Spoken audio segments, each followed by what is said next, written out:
Hey guys, it's Richard. Wanted to throw together a quick video on today's price action and how you could have used Goldbach levels to kind of decide which way you want to trade this market. All right, so what you see on here right now is obviously not Goldbach levels, but this is a indicator that just shows the high and low of Monday's open, which are these aqua green lines here. That's Monday's high, that's Monday's low. And then this right here would have been Friday's low, Friday's high. This would be Tuesday's high, Tuesday's low, this line here, okay? And ICT will say not every week for sure, but a lot of times the higher the low of the week will be put in on Tuesday. And it's kind of looking like that's what happened. It's easy to see it in hindsight, but I could have been looking at what could have maybe gave me a clue that maybe that's what was happening. So I'm going to remove this indicator here, and I'm going to go ahead and put on the Goldbach levels. Okay. Now, you guys know that when I'm looking at the ES or the S&P 500 futures, I'm always on an 81 power of 3 number. And as you can see, on Tuesday afternoon, right before the market closed, or the last hour of the market, it came down and tested this low, but never, the wicks violated it, but not the bodies. And we had this pretty good size move going into the close yesterday, and then we had some overnight trading, and then it's kind of bleeded up. Now, I'm going to mark out these liquidity void areas here because these are areas that I just know that price has some trouble getting through. But I have learned something when I'm watching these.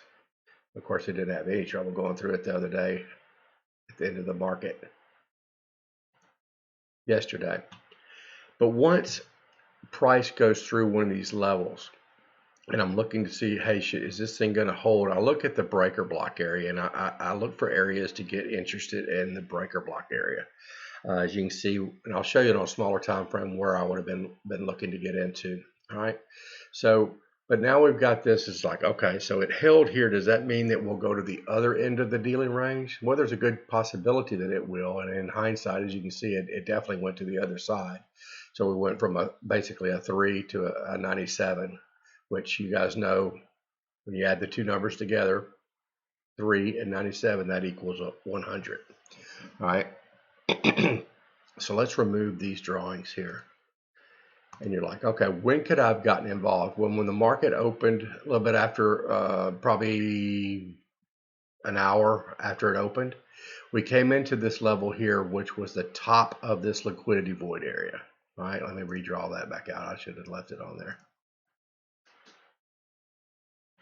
All right, test at the top. But there's another thing that I have found. So we obviously know that this whole area here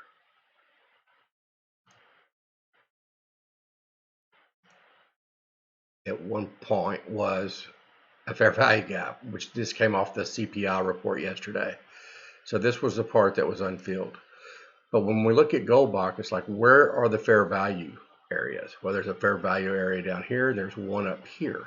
So if I'm looking to want to get involved in this big gap here, where would I want to get involved? I would want to get involved, start looking for an area inside this fair value area. All right. So even though you have this large fair value gap, this is where a Goldbach says to look for your fair value entry. And so if you would have taken this morning, which guys, I did not, obviously in hindsight, it was a great trade, but I was still waiting. But you could have gotten in there if you'd have got on a 1 minute. Let's scroll this out.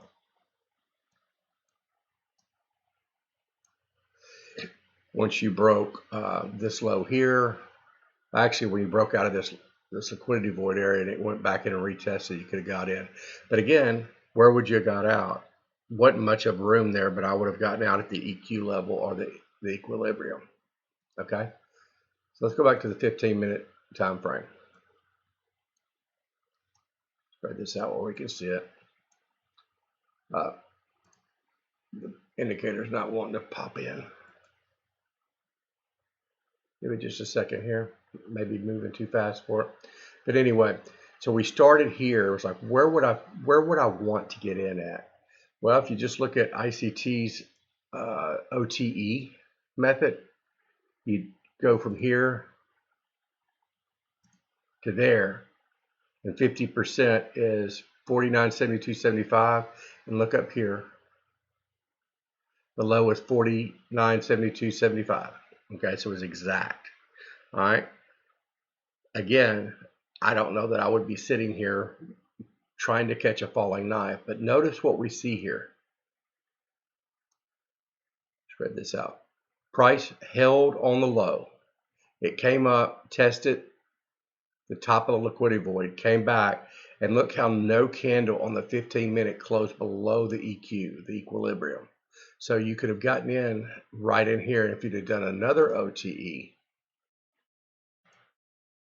like that, you could have easily gotten in at the 62% line or right here on this equilibrium line. All right. So what I'm trying to do is minimize risk. I actually waited, got it on 1 minute, got in somewhere right up in here, and I only took it up to the top here. So I didn't get that many points. All right, but it was a good trade all the same. So where do I think price is going to go? You know, well, if this was, and let me go back, let me clean all this up. If it has gone from the bottom to the top of this dealing range and it starts to go into the new dealing range, then we would now be at the early stages of the next dealing range. And if I take this out of replay, you might see that it's already starting to go into there. Well, let's see. Yeah, no, it hasn't yet. But as it starts to break above this high, then this dealing range will move up. Okay. So when I look at the weekly, if this was my low, where do I think price could possibly go? Well, I think that we would test the low of Monday, we could test the high of Tuesday, or we could test the high of Monday. So let's go back and put our fib on here and just see. All right. This is the first target that I would look at. It aligns right with that liquidity there. The second one would put us right dab in the middle of the Monday's price action. And there's also liquidity right here. And we could come back up in here and test this breaker block. Now, I don't know, let's put the Goldbach back on there and let's shift it so that we can see where it's going to be. Okay, so I just click the +1.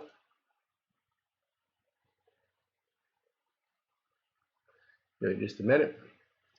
And as you can see, we are now in this breaker block area there. This is a breaker block on a 15-minute. It also aligns with this second projected target off of this swing.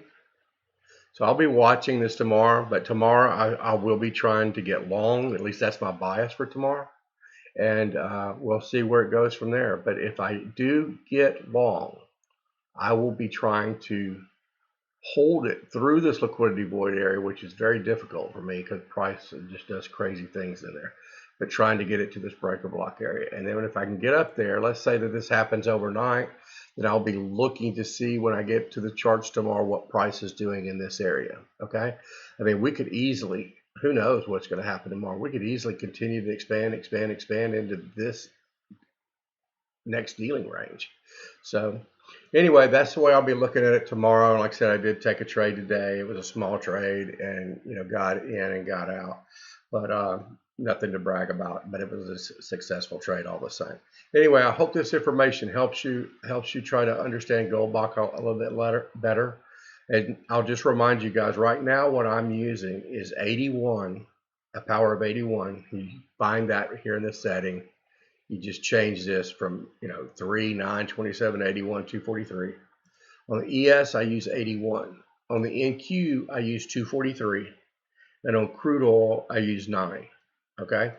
Those tend to give me the best entries and the best I guess, market structure that goes along with what Goldbach is saying should be happening at that point. All right. One thing I told you I was going to show you, if you look at the breaker block area, so this would be a breaker block right here on the 15-minute. As you can see, it retraced right back in there, but also to the 50%. Again, I did not get involved there, but when you saw this rejection on a 15-minute candle, that should have gotten our attention for sure, and it did mine, but I didn't get in until a little bit later. And like I said, I got out as we entered into the top of this liquidity void area and trying to get this liquidity here. All right, talk to you guys later.